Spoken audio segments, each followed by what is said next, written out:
안녕하세요. 2023년도 그 월간 OTT 두 번째 시간입니다. 저는 KBS에서 일을 하고 있는 OTT 연구자 이권식이라고 합니다. 여기 지난달에 이어서 두 번째 시간인데요. 한정원 기자님하고 한정원 대표님이라고 호칭하는 게 더 나을 것 같고요. 이따 각자 소개를 하시고 노창희 박사님 같이 오늘 또 하게 돼서 반갑습니다. 각자 간단히 소개를 하고 시작을 하겠습니다. 네, 저는 다이렉트 미디어랩 대표 운영자 한정훈이고요. 1월 초부터 조금 정신이 없었는데, 이번 1월 말에는 또 이제 막 실적 발표들 때문에 좀 정신이 없어서. 근데 마침 또 이렇게 새로운 뉴스들 전해드릴 수 있어서 좋고요. 그래서 오늘도 좀 재미있는 이야기 한번 해보도록 노력하겠습니다. 감사합니다. 예, 저는 디지털 산업 정책연구소의 노창입니다.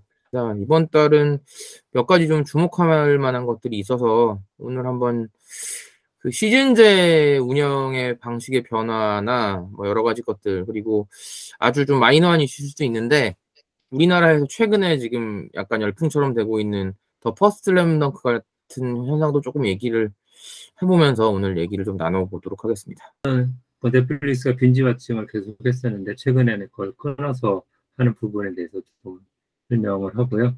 그다음에 이제 오스카 시상식 부분에 있어서 기존보다도 상당히 이제 낮은 시청률 부분이 있었는데 이 부분 또 세 가지 주제를 논의를 하고 그 다음에 개별적으로 판단한 내용들을 서로 얘기를 했으면 좋겠습니다.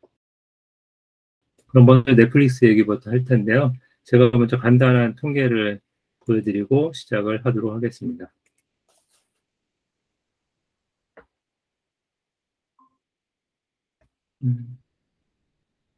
잘 보이시죠? 네, 이건 증감. 이 장표는 넷플릭스가 발표한 자료고요. 제가 넷플릭스가 분기별로 발표를 하는데 계속 팔로우해서 자료를 만들고 있고요. 여기에는 이제 지난 2년 것만 보여졌는데 이게 아마도 핵심일 것 같아요. 북미를 보면 2021년에 2분기 때 처음으로 이제 마이너스 가입자가 생겼죠. 가입자가 줄었다는 거죠. 그 다음에 올해 1분기, 2분기 또 감소를 했었고요. 그 다음에 유럽도 올 1분기, 2분기 감소를 했고, 그 다음에 이제 나머지들이 올 3분기는 살짝 증가를 했고, 그 다음에 이번 4분기 때 450만 정도 예상을 했는데 766만 명이 상승을 하면서 넷플릭스에 대해서 새로운 이제 저력을 발휘했다고 생각이 됩니다. 여기에는 아무리 봐도 작년 11월 3일에 시작을 했던 광고 모델이 영향을 주지 않았을까 그런 생각을 많이 하게 되는데요. 그러면서 전반적으로 보면은 유럽, 중동, 아프리카 이쪽이 이제 가입자가 가장 많은 현재 상황이고요. 그다음에 북미, 그다음에 남미, 그다음에 아시아 이런 순으로 되어 있습니다. 그래서 아시아를 보면은 계속 지속적인 성장을 하고 있어서 아무리 봐도 넷플릭스는 올해도 역시 아시아 쪽에 중점을 둘 거고 아시아의 핵심인 한국에 좀 더 콘텐츠를 많이 제작을 하지 않을까 그런 생각이 됩니다. 올해 34개 콘텐츠를 제작을 하겠다고 이미 발표를 했고요. 이런 상황이고 그 다음에 제가 매년 넷플릭스 매출과 순이익 현황을 자료 조사를 하고 있는데요. 여기 보면 제일 왼쪽에 98년도부터 있어요. 이때는 한 5년 동안 적자를 보다가 그 이후부터는 끊임없이 계속 흑자를 보고 있고요. 2017년 이후로 이제 흑자 규모가 상당히 늘어난 것으로 아마 보실 수가 있을 겁니다. 그다음에 매출은 또 상당히 많이 증가를 했고요. 한 6% 증가를 했고 대신에 이제 순이익만 보면은 작년에 비해서 조금 빠진 그런 상황입니다. 그럼에도 불구하고 OTT들이 전부 다 지금 적자를 보고 있는 상황이잖아요. 디즈니가 지난해 3분기 때 15억 정도 적자가 났었고, 그 다음에 이번 피콕도 보니까 4분기 때 9억인, 거의 10억 정도 적자를 본 상황이어서요. 다른 OTT에서 유일하게 이제 흑자를 보고 있는 게 넷플릭스고, 국내 상황도 거의 비슷한 상황인 것 같습니다. 이게 과연 올해도 계속 저는 이제 거의 지속이 될 것 같은데 흑자 규모로 바꾸기 상당히 쉽지는 않은 상황인 것 같습니다. 다음 그 2월 8일에 아마 디즈니 플러스가 실적을 공개를 하기로 돼 있는데 그때를 보면은 이 적자 규모는 쉽게 해소가 되지 않을 것 같은 전망인데요. 다음 그 월간 OTT 시간에는 디즈니까지 포함을 해서 논의가 될 것 같습니다. 이상이 뭐 그 넷플릭스가 발표했던 전반적인 그래프적인 현황이고요. 그 다음에 특이할 부분은 그 비영어권으로 돼 있는 그 TV쇼 중에서 그 역대 10위 중에서 작년에 2개가 이제 올라가 있는데 그 2개가 하나는 지옥이고 하나는 우영우였습니다. 그래서 한국 콘텐츠가 넷플릭스한테는 상당히 기여를 많이 하고 있다. 이렇게 보실 수가 있고요. 조금 이따 이제 그 한정원 대표께서 다시 말씀을 해주실 것 같은데 그 넷플릭스가 구조를 바꿨잖아요. 그 리드 헤이팅스가 CEO에서 빠지고 공동식에서 빠지고 그 이규재 TV 체어맨으로 바뀌는 그런 상황에서 이런 부분들이 어떻게 넷플릭스가 또 올해를 끌어갈 것인지 이런 부분에 있어서 미국 부분에 있어서는 한정원 대표님이 조금 더 보완을 해주시고 국내 부분에 있어서는 노창희 박사님이 좀 더 부연을 해주시면 좋을 것 같습니다. 이상 저는 이제 공유를 끄고 다음 이제 한정원 대표님이 그 미국 얘기부터 해주시면 좋겠습니다. 예, 뭐, 근데 뭐, 중요한 핵심은 말씀 다 해주셔가지고, 제가 사실 조금 데이터들을 하고, 뭐, 그리고 최근에, 넷플릭스가 집중하는 것들, 이런 것들 좀만 중심으로 해서 말씀을 드릴게요. 제가 일단은 글로벌 스트리밍 동향으로 말씀을 드렸는데요. 이거는 뭐 1월 달에 지금 했던 사실 정리하는 차원이고, 말씀하신 대로 1월은 넷플릭스가 1월 19일 날 실적 발표한 게 제일 의미가 있었고, 그리고 뭐 지난주에도 피콕도 사실 뭐 아주 가입자가 사실 넷플릭스에 이렇게 근접하게 가입자가 증가한 건 이번이 처음이었던 것 같아요. 그리고 이제 오스카도 여러 가지 이제 이슈들이 있었는데 뭐 오스카 시상식은 3월에 있습니다만 후보자군은 보통 1월에 발표되기 때문에 이거 가지고 보통 오스카를 예측을 하거든요. 그래 그거 간단하게 말씀을 드릴게요. 네. 네. 말씀하신 대로 이번 분기 그러니까 지난 분기에 767만 명이 추가가 돼서 뭐 최근에 본 숫자 중에는 가장 많은 숫자였고요. 계속 뭐 지난 상반기는 다 적자를 그러니까 가입자 빠졌었으니까요. 그리고 순이익은 뭐 말씀하신 대로 거의 78억 정도 억불이었는데 그 매출이 7억불이었는데 이제 사실 매출은 크게 지금 늘고 있지는 않아요. 지금 그게 뭐 넷플릭스의 가장 큰 문제고 순이익은 또 늘고 있긴 한데 뒤에 표를 보이시겠지만 이제 사실 더 중요한 건 잉여 환급 흐름인데 그 부분들도 뭐 계속 관리를 하겠다고 하는데 넷플릭스에 이제 향후에 이제 투자 여러가지 관련 있는 부분이기 때문에 조금 신경을 써야 되는 부분인 것 같고요. 예, 그리고 뭐 사실 실적만큼 더 큰 뉴스는 리드 헤이스팅스가 25년 만에 이제 CEO에서 물러나고 이사회 의장으로만 있겠다 이렇게 이야기를 했고요. 그다음에 뭐 사런도스하고 이제 그레고 피터스가 이제 공동 CEO가 됐는데 뭐 이 두 명은 넷플릭스에 관심 있는 분들이라면 다 아시는 분들이에요. 뭐 사란도스는 거의 20년간 그 헤이스팅스랑 같이 일했던 이제 사실상 공동 창업주에 준하는 동료고요. 그 그레고 피터스는 한 15년 정도 같이 일했었는데 넷플릭스의 새로운 전략들, 특히 인터넷 전략들을 사실 대부분 수립을 해서 넷플릭스가 DVD 회사에서 인터넷 스트림 회사로 변하는데 아주 결정적 역할을 했던 사람입니다. 그리고 최근에 이제 광고 무대를 또 주도를 하면서 넷플릭스에 다시 한 번의 도약을 준비하는 CEO가 그레고 피터스입니다. 그리고 사실 여기서 더 중요한 사람은 그러니까 벨라 바일리아라는 사실 콘텐츠 책임자예요. 인도계 미국인인데 사실 넷플릭스를 크게 보면 세 가지 파트죠. 아까 말씀드린 대로 스트리밍에 대한 진출 2007년도, 그다음에 두 번째는 2012년도에 준비해서 13년에 나왔던 이제 그러니까 하우스 오브 카드라는 오리지널 콘텐츠에 대한 부분이 있었고, 사실 한 번 더 도약하는 부분은 사실 오리지널 콘텐츠를 글로벌 확대했다는 거. 미국만 아니고 그게 크게 세 파트로 분류되는데 아까 말씀드린 그레고 피터스는 사실상 그 두 번째 파트, 오리지널로 전환되는 파트에 결정 역할을 했다면, 사실 벨라 바일레라는 이제 그 최고 콘텐츠 책임자는 이 넷플릭스 오리지널을 진정한 글로벌 오리지널을 완성시킨 그 글로벌 OTT 글로벌 콘텐츠 수급의 최고 책임자였어요. 사실 그래서 이 사람이 최고 콘텐츠 책임자가 된다는 이야기는 글로벌을 더 강화하겠다. 아까 소장님 말씀하신 것처럼 이게 오히려 넷플릭스의 글로벌을 위한 지역 콘텐츠가 더 활성화되겠다. 한국에서는 상당히 긍정적인 신호로 보이고 있고요. 뭐 여전히 바일리아도 한국 콘텐츠에 대해서 애정이 상당히 많은 이제 경영자 중에 한 명입니다. 그리고 뭐 지난주에 지난해 한국 콘텐츠는 선전도 했는데 실제로 뭐 계속 그 지난해 실적이 좋았던 거는 이 콘텐츠 성적이 너무 좋았어요. 사실 그러니까 역대 기록들을 다 갈아치우는 웬즈데이 같은 경우 역대 3위. 그리고 사실 글래스 어니언 같은 경우는 영화제도 계속 그 실적 갈아끼는 지난해 소개했던 작품들 중에 거의 기록적인 작품들이 되게 많았습니다.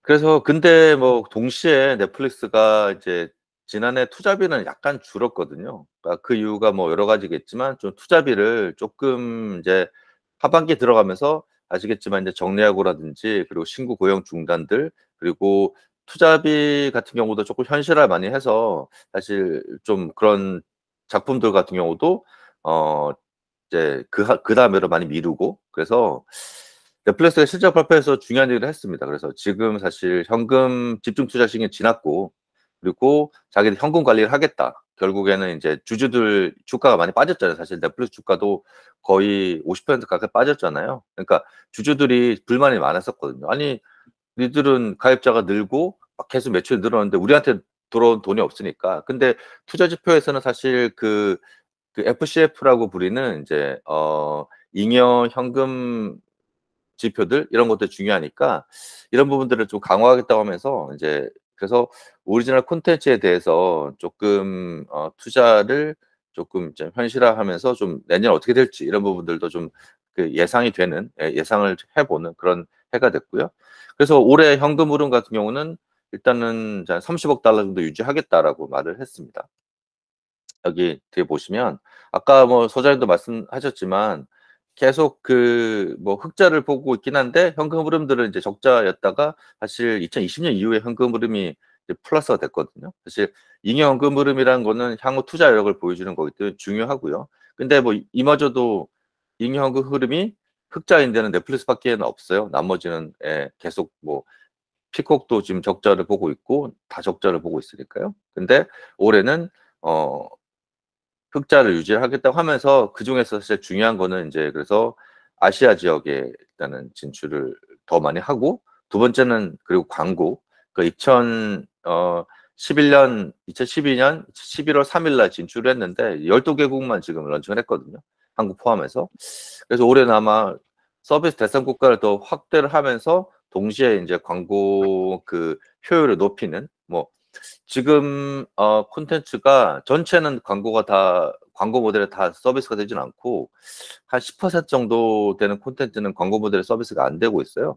뭐 이런 부분들도 좀 확대를 하면서 그리고 지금 한국도 마찬가지 미국에서 계속 논란이 되는 비밀번호 공유 제한들 이런 것들을 지금 미국에서 언제 런칭을 할까? 지금 미국에서 런칭 시점을 한 3월 정도로 보고 있어요. 아마 디즈니가 실적 발표를 하고 디즈니가 쇼킹한 소식을 발표하지 않으면 바로 시작을 할 걸로 제가 보이거든요. 그래서 이런 부분들이 넷플릭스의 지금 1월 달, 2월 달, 뭐 사실 올해 전체를 이 올해 스트리밍 OTT 시장 전체를 사실 좀 흔들리게 하는 이런 팩터들인 걸로 보입니다. 넷플릭스 이야기는 아마 앞으로 계속 진행이 될 것 같고요. 그리고 그때 넷플릭스가 이제 이런 이야기 했습니다. 그래서 사실 말미에 뭐 우리는 지금 소비자 시청 시간을 점유하는 게 목표라고 하면서 다들 그 넷플릭스가 이제 시장 성장 한계에 온 거 아닌가. 아까 매출 보시면 아시겠지만 매출 사실 늘진 않고 있거든요. 매출이. 그래서 근데 이 표를 이제 공개를 했습니다. 아니 우리가 전체 TV 시장을 봤을 때 미국은 겨우 8%를 점유하고 있고 나머지는 리니어 TV가 많고 케이블도 여전히 많죠. 근데 뭐 영국 시장, 브라질, 멕시코, 폴란드 사실 이걸 딱 공개를 했거든요. 그러니까 뭐 아시아 시장도 중요하긴 하지만 일단은 시장이 큰 시장에 특히 남미 시장은 시장이 크기 때문에 거기서 이제 점유율을 높이는 전략으로 그 점유율 높이는 전략은 여러분 다 이해하시겠지만 로컬 콘텐츠를 많이 만드는 전략일 수밖에 없어요. 그리고 라이센스가 이미 다른 데로 다 넘어갔기 때문에 어쨌든 그 대작보다는 시청 시간을 늘리는 작품 위주로 아마 지금 진행될 것 같고 이건 콘텐츠 그 투자비의 현실화 이런 부분들도 같이 연관되는 이런 일들이 있을 것 같습니다. 네, 그리고 뭐 피콕을 잠깐 말씀드리면 피콕은 국내에서 직접 진출하지 않고 있기 때문에 조금 이 생각하신 게 조금 떨어질 수 있는데 근데 피콕의 그 포트폴리오 모델이 어떻게 보면 국내 웨이브라든가 TV하고 비슷해요. 지상파들 콘텐츠가 주로 돼 있고 스포츠 콘텐츠들 그리고 이제 뉴스 다큐멘터리가 편성되어 있기 때문에 그래서 그런 측면에서 좀 피콕을 좀 보시는 게 좋을 것 같고 피콕은 컴캐스트라는 아주 뭐 큰 회사에 속해 있는 스트리밍 서비스입니다. 네, 지금 보시는 건 피콕의 주로 최근에 피콕이 강화하고 있는 스포츠 콘텐츠에 대한 섹션을 보고 계시고요. 예, 근데 이제 이게 두 개 표를 비교해 보시면 재밌으실 거예요. 가입자가 계속 느는데 계속 적자는 늘고 있는 그러니까 둘 다 사실 적자가 늘고 가입자가 늘고 있는 이런 이게 지금 뭐 국내 OTT들도 같은 현상일 거잖아요. 그래서 비슷하게 보이는 거고 근데 피콕의 가입자는 계단식으로 늘어요. 왜 그러냐? 이거는 중요한 이벤트 있을 때마다 가입자가 는다는 이야기예요. 그 이야기는 스포츠 이벤트 아니면 어떤 그 시즌제 드라마들 뭐 이런 거 늘는데 여기서 사실 지난해 피콕이 지난 4분기에 500만 명 정도 늘었는데 이거는 저 월드컵 영향이 아주 컸습니다. 월드컵에 그 전반적인 월드컵 중계는 폭스가 했는데요. 미국에서는 이 스페인어 중계를 피콕이 했었거든요. 피콕이 스페인어 방송도 가지고 있기 때문에 컴캐스트가 그래서 이 스페인어로 OTT를 중계한 게 주요했기 때문에 예, 아주 가입자 늘고 지금 1분기에도 기대를 엄청나게 하고 있죠. 이 슈퍼볼이 좀 있으면 개막을 하니까 중계를 하니까 그래서 이게 작년에 투자비의 상당 부분이 스포츠 중계권에 들어갔고 그게 적자로 이어지긴 했지만 그래도 광고 매출이라든지 가입자 매출이 아직까지는 스포츠 때문에 사실 일어나는 거라고 또 그 로버츠 CEO도 이야기를 했거든요. 그래서 근데 우리는 앞으로 계속 투자할 거야 이렇게 계속 주장을 했습니다. 근데 전체적으로 사실 이 스트리밍 때문에 MBC 유니버셜이 매출이 상당히 줄어들고 있고요. MBC 유니버셜은 그 대신 유니버셜 스튜디오로 돈을 벌고 있기 때문에 거기에 지금 적자를 많이 보존하는 상황이에요. 사실 국내 기업들도 이런 어떤 이 수익원이 다양화되지 않으면 사실 OTT에 집중적으로 투자하기는 어려워 보입니다. 근데 현재로서는 뭐 유니버설 스튜디오는 불만이 많아요. 자기가 돈 벌어가지고 OTT에서 다 때려 박으니까. 근데 여전히 뭐 자기들은 이렇게 안에서 밸런싱을 잡아가는 이런 것들은 이제 있을 수가 있죠.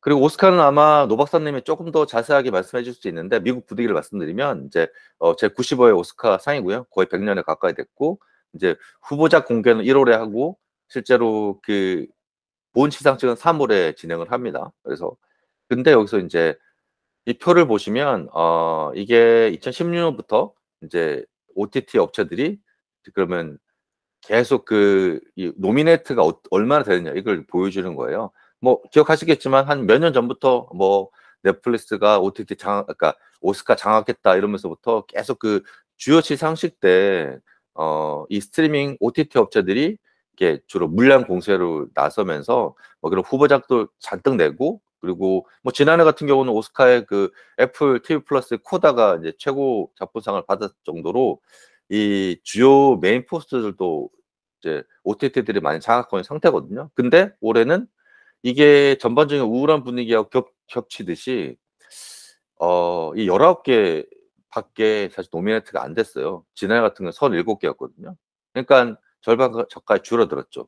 사실 넷플릭스도 뭐 작년 같은 경우는 작품이 많았지만 올해도 사실 서부전선 이상 없다. 이것도 독일 작품이잖아요. 그러니까 다시 리메이크한 작품인데 이걸 제외하고는 사실 나머지들은 별반 게 재밌는 게 없었어요. 그리고 애플은 6개고 아마존은 이제 1개밖에 안 되고 나머지는 사실 거의 의미가 없을 정도에 많이 떨어졌고 실제로 뭐 노미네이트가 안 되면 당연히 시상 자체도 기회가 없기 때문에 최종 결과도 아마 그런 식으로 진행될 것 같고. 근데 뭐 아시겠지만 올해 최고 결과는 우리한테 익숙한 양자경이라고 불리는 미셀 양이 출연한 사실 국내에서 웨이브가 이제 하더라고요. 그래서 그 Everywhere at Once, 그러니까 이게 사실 지금 뭐 최고 화두입니다. 그리고 올해는 또 주요 특징이 아시아계 배우가 그 주요 후보작에 가장 많이 올라간 4명이나 올라갔거든요. 그래서 그것도 좀 주요 이슈고, 아마 최종적으로 뭐 뚜껑을 열어봐야 알겠지만 사실 넷플릭스나 다른 OTT들은 오스카상이 아마 재미를 이렇게 느낄 게 별로 없을 것 같고, 뭐 이런 어떤 다른 포인트들, 그리고 이제 독립 스튜디오의 뭐 그런 부상들, 이런 부상들이 조금 아마 오스카를 좀 달굴 것 같은데, 이 부분은 또 계속 가면서 좀 한번 보시죠. 일단은 글로벌 이슈들은 이런 거 정리했고요. 또 이제 노 박사님 또 이야기 또 하면서 넷플릭스 이야기하면서 이렇게 좀 같이 논의해봤으면 좋겠습니다. 그럼 제가 일단 공유를 끌게요. 예. 네, 아무튼 한 대표님 잘 정리를 해주셨고요. 오스카를 별도로 하려고 했는데 지금 다 논의를 해주신 것 같고요. 오스카가 정말로 아까 말씀하신 대로 넷플릭스가 계속 노미네이션이 가장 많았다가 또 시상이 될 때는 항상 배제가 많이 됐었는데 더 수상도 줄어들지 않을까 하는 그런 예상을 해볼 수밖에 없는 것 같네요. 그다음에 여러 가지 이제 피콩 얘기도 많이 해주셨고요. 그다음에 시청 시간 아까 얘기했는데 이 부분이 같이 걸리는 것 같아요. 이번에 발표했던 비영어권 영화를 보면 7개가 이제 해외 거였는데 전부 다 국가가 다르더라고요. 그걸 보면 넷플릭스가 로컬 전략을 정말 잘 짜가는 거 아닌가 하는 그런 생각이 많이 들었습니다. 네. 다음에 뭐 아이디 문제는 계속 더 논의가 될 것 같고요. 좀 이어가면 한 기자님이 일부러 짧게 말씀하신 것 같은데, 이제 최근의 흐름들을 좀 말씀드리면, 사실은 18년에 로마가 좀 대박이 났습니다. 베니스에서도 상을 탔고 아카데미에서도 사실 작품상을 못 타서 작품상을 못한 게 화제가 될 정도로 좋은 평가를 받았는데, 이제 몇 가지 흐름이 있는데, 하나는 사실 넷플릭스의 어떤 사람들이 이해하기 어려울 정도의 시상식에 관한 어떤 여러 가지 투자들, 그래서 이제 그 자신들이 수상을 하기 위해서 독점 공개도 포기할 정도의 좀 큰 열정을 가지고 투자를 해온 부분이었고요. 그게 코로나랑 결부가 되면서 이제 코로나 때문에 극장용 영화들이 많이 제작이나 혹은 배급을 미루는 상황 속에서 이제 한 2년 정도 OTT 영화들이 아주 득세를 했었고, 그리고 코다 같은 경우는 사실 제가 알기로는 애플 TV에서 오리지널처럼 배급을 했지만 판권을 사서 독점 공개한 형식이었고요. 그럼에도 불구하고 작년 오스카의 주인공은 코다라고 할 수 있겠습니다. 그리고 이제 코다의 의미는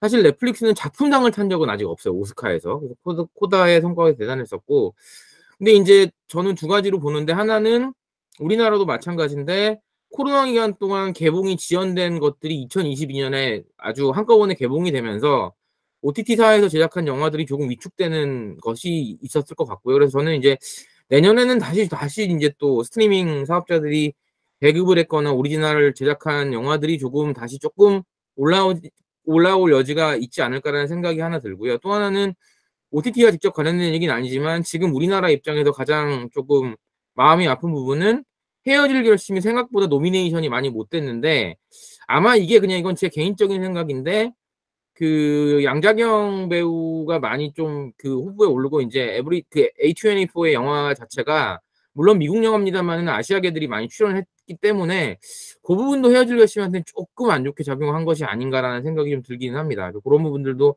아마도 우리나라에서 계속 얘기거리가 될 것 같고요. 그리고 제가 오늘 좀 주요하게 말씀드리려는 부분은 시즌제 도입과 관련된 부분인데요. 사실 뭐 이게 처음은 아닙니다. 더글로리가 이제 파트로 나눠서 공개한 게 처음은 아니고, 제일 이제 그 이슈가 됐던 건 기묘한 이야기 시즌 4가 이제 그 분할로 공개를 했는데, 이건 저는 앞서서 한 기자님이 말씀해 주신 넷플릭스가 시청 시간에 대한 점유율을 늘려가는 부분들, 그러니까 과거에는 자기들이 가지고 있는 컨텐츠 라이브러리를 통해서 맞춤형 서비스를 통해서 최적화된 서비스를 하는 플랫폼이라는 것들을 계속 표방을 했다면, 눈 밝은 OTT 이용자들이 아시겠지만 어느 순간 옵티마이제이션이라는 단어가 쑥 들어갔습니다. 쑥 들어가고 자신들이 가지고 있는 뭐 나쁘게 얘기하면은 갖고 있는 컨텐츠를 최대한 활용하려는 전략. 이제 그러다 보니까 넷플릭스의 상징과도 같았던 일괄 출시 전략이나 이런 부분들은 이제 많이 약화가 되고 거의 방송어 같이 예를 들면 지금 뭐 아시겠지만 우리나라에서 뭐 그 판권을 획득한 작품들 같은 경우에 그 방송에 올라오면 바로 넷플릭스로 올라오거든요. 그러니까 거의 이제 어느 정도는 완전한 리니어 편성은 아니겠지만 실시간 편성에 준하는 전략들을 쓴다는 것들도 막 굉장히 오래됐고 그리고 이제 더욱이 광고 요금제가 도입이 되었기 때문에 기존에 뭐 그 유원식 소장님이 번역하시는 넷플릭스 이펙트 같은 책 봐도 이제 넷플릭스가 뭐 새로운 유형의 방송 네트워크화가 되고 있다라는 얘기들이 이미 2016년부터 나왔는데 그런 경향들이 더욱더 심해지는 것들. 그래서 이제 광고 요금제가 도입이 됐고 특히 지금 우리나라에서는 뭐 넷플릭스가 워낙 핫한 플랫폼이니까 넷플릭스에 대한 어떤 이용자들 불만이 계속 올라오고 있는 부분들이 최근에 더글로리 사례, 이제 왜 파트를 나눴냐라는 거 하나 있고 그리고 제가 슬라이드에 준비를 했는데 모 언론사에서 조사한 걸 보니까 계정 공유 금지에 대한 반대 여론이 이제 80% 정도. 뭐 이거는 뭐 굉장히 뭐 유의미하게 큰 조사 아니겠습니다만은 그럼에도 불구하고 당연히 계정 공유 금지 얘기가 나올 것이고 또 우리나라에서는 작년에 이제 그 계정 쪼개기라는 이슈가 완전히 불법은 아닙니다만 일종의 편법적으로 되었던 부분들이기 때문에 이러한 넷플릭스의 전략들에 대한 비판들이 많이 나오고 이제 전반적으로는 그래서 이 트렌드를 정리해 보면 이제 더 이상 일괄 출시라는 게 얼마나 의미가 있을 것이냐라는 부분 그리고 넷플릭스와 같은 플랫폼들이 현지화된 콘텐츠에 많은 투자를 하면서 최적화라는 부분에 인한 어떤 마케팅 효과 이런 부분들은 좀 많이 줄어들고 그리고 뭐 저희가 지난 시간에 얘기했던 제작비가 많이 드는 한 기자님이 앞서서 이제 넷플릭스가 제작비를 줄인다는 얘기도 하셨었는데 제작비가 많이 드는 영화나 드라마 중심의 이제 시청 패턴이 변화라는 부분들 그리고 제가 이제 조금 제가 준비한 거가 넘어서는데 이제 글래스 어니언 같은 얘기를 말씀을 드리면 그 나이브스 아웃 원하고 많이 좀 톤 앤 매너가 다릅니다. 감독은 같은데 그래서 많이 잘 됐으면서 비판들도 좀 있긴 한데 그래서 무슨 얘기냐면은 이제 넷플릭스가 영화 판권을 주거나 아니면 제작자한테 자율성을 주면서 이제 또 이제 시즌 그러니까 다음 작품들이 남았잖아요. 그래서 그 부분들이 이제 글래스 어니언은 잘 됐지만 이제 컨텐츠에 대한 평은 조금 나뉘기 때문에 이제 그렇게 그 특정 제작자에게 굉장히 많은 권한을 주는 부분들에 관한 부분들도 얘기들이 좀 분명히 될 것 같고요. 그리고 또 하나 이제 제가 오늘 뭐 시간 관계상 소개는 안 해드릴 텐데 제가 외신들을 좀 모아서 제 슬라이드 자료를 잠깐만 소개를 해드리면 그 제가 지금 띄워져 있는 슬라이드를 보시면 여러 가지 공통적인 얘기들 중에 OTT 유통 모델을 다각화해야 된다는 얘기는 거의 공통으로 모든 트렌드에서 나오고 있거든요. 근데 문제는 제가 보기에는 아직까지도 이게 쉽지 않아 보입니다. IP로 확보하는 부분들이 특히나 이번에 넷플릭스 실적 발표 또 유 소장님이 한 기자님 해주신 영화 얘기를 보면 시청 점유 시간을 늘리는 부분 굉장히 중요한데 거기에 집중한다는 얘기는 결국은 아직까지 넷플릭스조차도 OTT 유통 모델을 다각화하는 부분들에 대해서는 조금 어려움을 겪고 있다라는 부분들을 말씀드리고 제가 짧게 하나 말씀드리고 싶은 부분인데 굉장히 재밌는 뭐 재밌다기보다는 특이한 사례가 더 퍼스트 슬램덩크가 우리나라에서 개봉을 1월 4일 날 했는데 계속 2, 3일을 하다가 아바타가 좀 내려가니까 이제 드디어 최근에 1위로 올라왔거든요. 근데 제가 이 사례를 왜 주목하냐면 하나는 우리나라적인 좀 속성만 집중을 해보면 우리나라는 90년대적인 문화 같은 것들에 대한 향수가 강한 국가고 그리고 이제 하나는 이제 30, 40, 50 초반까지가 그래도 이제 미디어 소비를 주도하는 그 이용자들인데 이 사람들의 니즈가 특히나 좀 경기 상황이 어려운 상황 속에서는 좀 향수를 자극하는 콘텐츠들에 관한 니즈 하나 또 하나는 재패니메이션은 넷플릭스가 중점적으로 투자하는 영역 중에 하나입니다. 그래서 이 더 퍼스트 슬램덩크가 미칠 영향이 올해 조금 우리나라 미디어 트렌드나 넷플릭스가 좀 애니메이션을 활용하는 방식에 영향을 분명히 줄 수 있는 부분이라서 조금 지금부터 예의주시해야 될 부분이 아닌가라는 말씀 정도를 드리고 저는 제 발표는 여기까지 하겠습니다. 네, 애니메이션 중요하죠. 애니메이션 넷플릭스 뭐, 네 말씀하시죠. 예. 잘 들었고요. 저는 그 슬램덩크 보면서 더 생각나는 게 넷플릭스가 일본에서 꽤 그 영향력을 발휘를 못하고 있잖아요. 그 아마존이 그 일본에서 거의 이제 우위를 차지하고 있고, 근데 최근에 보니까 일본에서 그 애니메이션을 포함을 해서 되게 그 그 제작을 많이 하겠다 이런 발표를 했었거든요. 이 슬램덩크가 아마 그 슬램덩크의 영향력이 계속 클수록 그 넷플릭스는 일본에서 투자를 많이 하지 않을까 하는 그런 생각이 듭니다. 그러면 이제 결국 그 있고 그 재원이 한국에만 있지 않고 일본으로 넘어가 버릴 수도 있는 그런 상황에서 노 박사님 말씀대로 예의주시해야 될 그런 상황을 만든 것 같습니다. 네. 그럼 근데 거의 사실 얘기를 다 예, 하긴 했네요. 그죠? 슬램덩크 근데 그러니까 처음에 미국에서는 인기가 얘기했던 없어요. 사실. 예, 맞습니다. 예. 그래서 아예 화제가 안 돼. 아예. 그러니까 아, 슬램덩크 그래요? 자체 원작 만화가 일본, 예. 대만, 한국에서만 인기가 있었던 거라. 그래서 확장성이 저는 일본 애니메는 말씀하신 대로 지금 넷플릭스가 지난해도 그렇고 사실 올해도 많이 확장을 하고 있는데 원래 미국에서는 애니메를 제일 많이 하는 크런치롤이라는 별도의 소니가 가지고 있는 OTT가 있거든요. 거기가 사실 제일 많은데 그래서 저도 이 부분에 대해서 조금 유심 있게 보고 있어요. 그러니까 지난해도 그렇고 근데 올해인데 또 넷플릭스가 또 그 라스트 오브 어스 같은 그런 어떤 다른 게임 원작들 콘텐츠 많이 섭외를 하면서 이게 그러면 시험을 좀 하고 있는 당대인 것 같아요. 그러면 게임을 기반으로 한 애니메이션 원작들이 사실 그 마니아층 결국에는 말씀하신 데 똑같은 거예요. 왜 이 사람을 끌고 오느냐? 마니아층이 시청 시간이 훨씬 길거든요. 이 사람들은 반복 시청도 많이 하고 어린 애들과 똑같이. 그러니까 사실 충성도가 높은 거고 이탈률을 줄여야 되는 상황이기 때문에 애니메이션 중요한 콘텐츠죠. 그러니까 근데 이런 부분에서 어떻게 확장성이 있을까? 애니메 결국에는 일본 애니메도 거기 갇혀서 사실 글로벌 못 나왔잖아요. 그래서 이 부분들 좀 유심히 봐야 될 것 같긴 합니다. 네. 네. 네. 저희가 논의하기로 했던 뭐 세 가지 주제는 거의 다 얘기를 했던 것 같고요. 저는 이제 그 최근에 그 다음에 이걸 한번 더 논의를 하고 싶은 생각 때문에 얘기를 더 드리면 그 피지컬 100을 넷플릭스에서 오리지널 공개를 했잖아요. 근데 거기 보니까 제작사가 MBC하고 제작을 MBC하고 이제 그 의주사 껴서 둘이 하고 있고 또 이제 티빙에 보면 맛진남이라고 해서 그 여행 그 섬에가 이제 하고 있는 그런 것도 그 예능도 MBC가 만든 거고. 그래서 이게 그전에는 그 웨이브 때문에 그 방송사별로 한두 개만 이제 그 넷플릭스에 유통을 할 수 있었는데 현재는 갑자기 이제 MBC가 정말 공격적으로 나와서 이 부분이 과연 가능할 것인지 저는 이제 KBS 같은 경우는 수신료를 받는데 똑같은 걸 피지컬 백을 KBS 만들었다고 치고 이걸 넷플릭스 오리지널로 만약 공급을 했다면 그냥 시청자들이 가만히 있었을까 하는 그런 생각이 많이 들거든요. 네, 어떻게 보면 뭐 올드 미디어, 레거시 미디어인 이제 지상파 방송사가 오리지널 정말 만드는 것이 새로운 변신을 하기 위해 긍정적인 변화인 건지 이거를 어떻게 받을 거냐 한번 좀 논의를 해봤으면 한다는 좀 생각이 좀 들더라고요. 그 박사님 어떻게 보세요, 이거?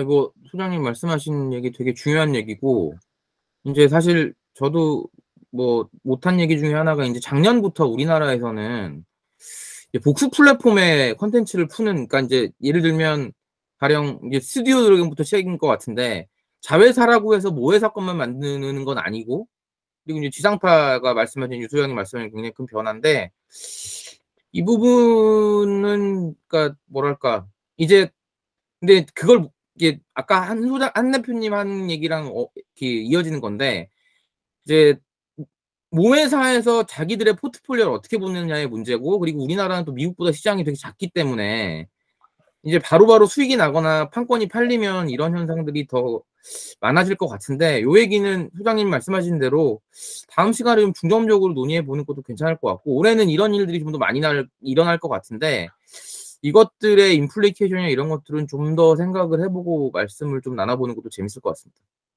네. 뭐 저도 비슷한 생각인데 근데 결국에는 저는 사실 KBS가 BBC 모델로 가야 된다고 보이거든요. 사실 BBC 스튜디오가 만드는 사실 뭐 그 대부분 BBC 드라마들도 크라운도 마찬가지고 사실 대부분 드라마들은 다 넷플릭스에서 뭐 물론 BBC는 불만을 가지고 있죠. 이게 BBC 드라마인데 넷플릭스에서 사람들 더 많이. 근데 결국은 수신료를 배분을 어떻게 해서 이게 수익 부분들은 사실 수익화 플랫폼을 따라서 가는 게 맞고요. 수신료는 정말 그냥 어쨌든 뭐 이 나중에 어떻게 불릴지 모르겠지만 이제 그러니까 수신료 국민들이 사실 제가 볼 때는 뭐 여러 가지 스펙트럼이 있겠지만 KBS가 수익화한다고 뭐 비난할 것 같지는 않아요. 근데 예. 그 수신료의 대부분들 공익사회 부분들 어떻게 구현할 건가 이 부분들이 어쨌든 해결해야 될 요소라서 이 스트리밍 시대에는 꼭 오히려 이것 때문에 더 해결돼야 되는 그런 좀 요인들이 많이 생겼다고 보이고요. 아까 뭐 멀티 플랫폼 말씀하셨지만 이미 뭐 사실 사실 2-3년 전부터 미국은 이미 그러니까 그 메이저 스트리밍과 그리고 이제 마이너 스트리밍과의 차이가 많이 나고 그리고 모든 스튜디오들이 사실 지금 스트리밍에 뛰어들었잖아요. 그러면 스트리밍이 안 하는 그 소니 같은 데들은 이제 선택할 수밖에 없었어요. 소니 픽처스가 있기 때문에 여기는 이제 이걸 이제 전문적으로 하면 이제 무기상 전략이라고 하는데 암스틸러. 그러니까 자기 콘텐츠 가지고 여러 콘텐츠 다 뿌리는 거죠. 그러니까 자기 플랫폼 없는 것도 있지만 뭐 또 있는데도 사실 이제는 뭐 이 계속 가입자가 이렇게 예전만큼 효율이 안 나거든요. 한 플랫폼 올인했을 때. 그래서 한국도 사실 콘텐츠 가치가 있을 때 콘텐츠 가치와 콘텐츠 수명 그 이제 PLC라고 부르잖아요. 그러니까 이 프로젝트 라이프 사이클이 이게 사실 너무 늦게 공개하면 아무 의미가 없어요. 솔직히. 이미 특히 예능 같은 경우는 말씀하시는데 예능은 제가 볼 때는 타이밍이 더 중요하고 PLC가 더 짧을 거예요, 아마. 그래서 이런 어떤 멀티 플랫폼 전략을 어떻게 가져가냐에 따라서 이 수익이 극대화되고 이 수익이 차기 작품에 투입되는 그런 선순환 사이클을 만들려면 사실상 이런 PS 전략이 좀 제대로 서지 않으면 사실 힘들 거라고 보입니다.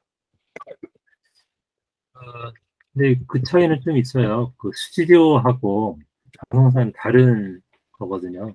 스튜디오는 어디나 줄 수 있는 이제 자기 모회사한테 주는 거는 캡티브고 그 다른 이제 그 회사한테 공급하는 거는 non 캡티브라고 얘기를 하는데 당연히 스튜디오는 다양하게 하는 게 처음부터 설정이 돼 있는 거고 BBC 스튜디오도 마찬가지거든요.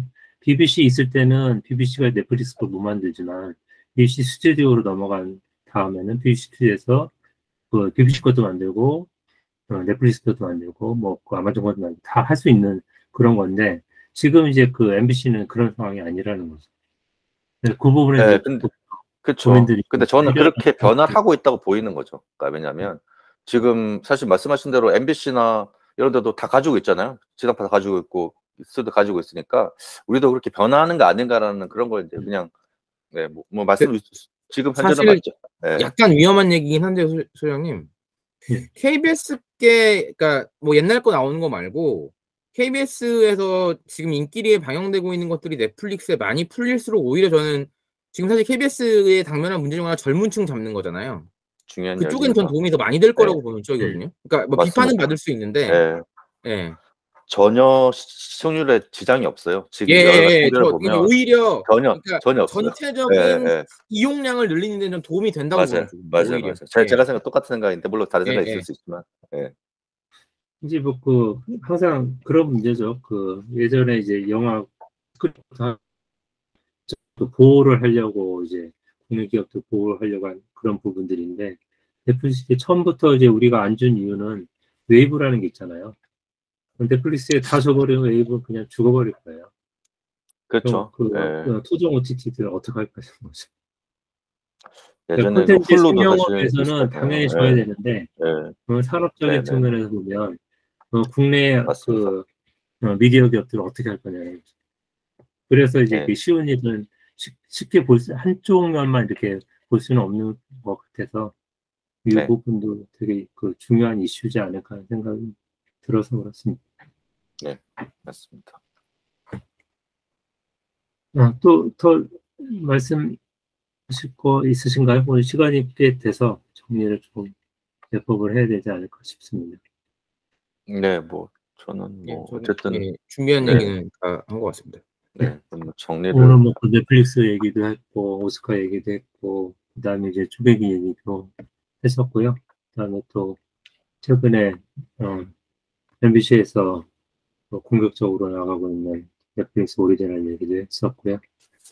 그래서 뭐 이 정도 뭐 알찬 논의가 됐던 것 같고 계속 이제 저희는 이 주제를 가지고 고민을 하고 정리를 해나가면 될 것 같습니다. 그럼 다음 뭐 2월 말이 되겠죠? 2월 말에 때는 2월에 이제 디즈니 플러스 실적 공개가 나올 테니까 그 부분 이어서 보면 될 것 같고요. 말씀드렸던 국내 미디어 기업의 그 글로벌 OTT 기업과의 콘텐츠 부분들을 어떻게 가져갈 건지 이 부분 두 가지 주제는 좀 더 고민을 서로 해봤으면 좋겠습니다. 그럼 그